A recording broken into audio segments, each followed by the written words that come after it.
Ngayong araw kaibigan, ipapakita ko sa inyo kung bakit ang ating motor ay walang power o ayaw niya mag-start. Maaaring ang dahil nito, lobat na yung ating motor or maaaring sira yung ating regulator. Pero ngayong araw ipapakita ko sa inyo kung bakit o ano yung dahilan kung bakit ganito yung nangyayari sa motor natin.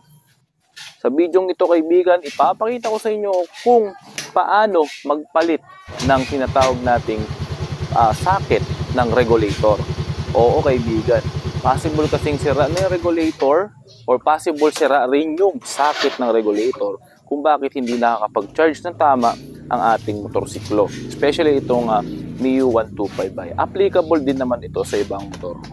Isa sa mga senyales na ang ating battery or ang ating regulator ay sira na kung ito ay hindi natin napipindot or napupush button. Maaaring drain na rin yung battery o maaaring sira na rin yung battery.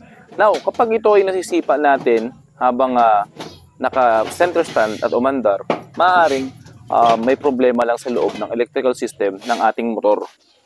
Gaya nga ng ating sinabi, maaaring ang sira dito ay yung regulator socket. So yun, papaitan natin. Yun yung ating gagawin dito sa motor na ito.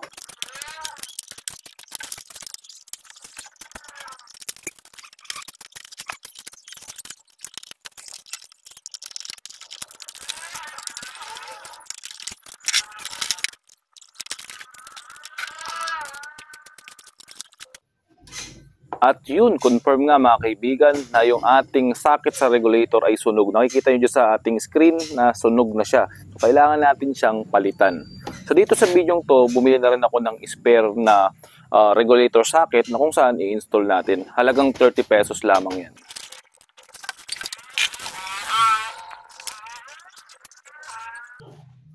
Para hindi kayo malito mga kaibigan, ipapaliwanag ko sa inyo. Yung pula, ito yung para sa red na wire. At yung blue para yan sa negative. Yung green at white naman ay para sa stator. Yung dalawang puti. Walang problema kung magkabaliktad yun.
Okay, naging successful yung ating pag-wiring.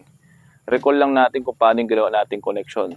Doon sa female regulator, meron doon red na kung saan i-connect din natin doon sa red na wire.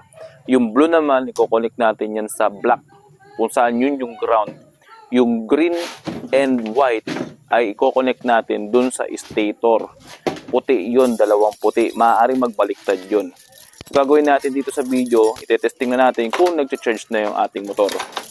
Nga pala, itong motor ko ay talagang empty na or drain na yung battery. So ang ginawa ko muna, pinatakbo ko muna yung motor for 5 to 10 minutes at titingnan ko kung nag-charge na ba yung ating motorsiklo. At syempre, check natin kung magkakaroon ng check engine, especially yung code 46 ng Mio 125 or sa Yamaha, yun yung kanilang code kung saan may problema yung charging or yung may problema yung electrical ng ating motor. Dito sa video, ipapass forward ko na lang, papakita ko sa inyo kung paano nag-charge. At the end of this video, makikita nyo kung naging successful ba yung charging at naging successful yung ginawa nating wiring.